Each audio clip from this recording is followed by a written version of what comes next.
नमस्कार. शिवराय समजून घेताना या सिरीजच्या पहिल्या भागामध्ये तुम्हा सर्वांचं स्वागत आहे. शिवराय समजून घेताना. होय, शिवराय समजून घेणे अत्यंत महत्त्वाचे आहे. असे का?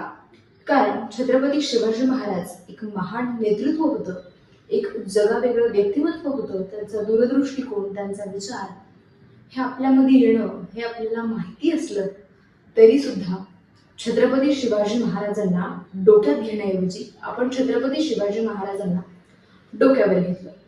मला सांगायचं हे आहे की छत्रपती शिवाजी महाराज हे एक महान नेतृत्व होतं असं फक्त म्हणून चालणार नाही, किंवा छत्रपती शिवाजी महाराजांच्या नावावर मोठमोठ्या पद्धतीच्या जयंत्या आयोजित करून काहीही होणार नाही.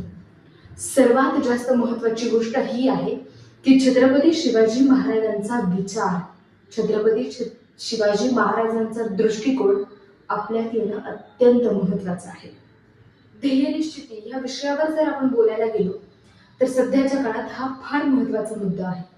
जवळजवळ 12वी, ग्रॅज्युएशन, मास्टर्स केल्यानंतरही मुलांना अजून आपला मार्ग सापडत नाही. अजूनही ते आपल्या ध्येयनिश्चितीपासून वंचित असतात. पण छत्रपती शिवाजी महाराजांनी अगदी लहान वयात ध्येयनिश्चिती केली व त्यांनी त्यांच्या ध्येयासाठी लागणारे प्रयत्न सुद्धा सुरू केले.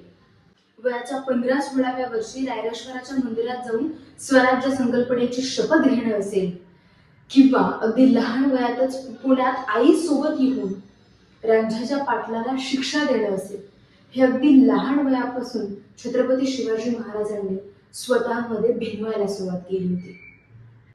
आजच्या काळात जर 14-15 वर्षाचा एखादा मुलगा एखाद्या नवीन कंपनीचं स्टार्टअप करण्यासाठी बोलत असेल तर आपण त्याच्यावर हसू, त्याची मस्करी करू, त्याची चेष्टा उडवू.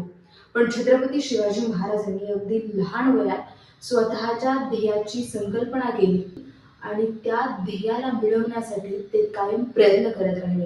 आणि ही सगळ्यात जास्त महत्त्वाची गोष्ट आहे. याचाच अर्थ छत्रपती शिवाजी महाराजांकडे असणाऱ्या अनेक पैलूंमधून त्यांच्याकडे असणारा हा ध्येयनिश्चितीचा पैलू आपल्यामध्ये सुद्धा यायला हवा. आजच्या व्हिडिओचा हाच मुद्दा होता. तर चला भेटूया आणखीन एका नवीन व्हिडिओ सोबत. तसेच शिवराय समजून घेताना या आपल्या सिरीजला भरभरून प्रेम द्या आणि वाट पहा पार्ट 2 साठी.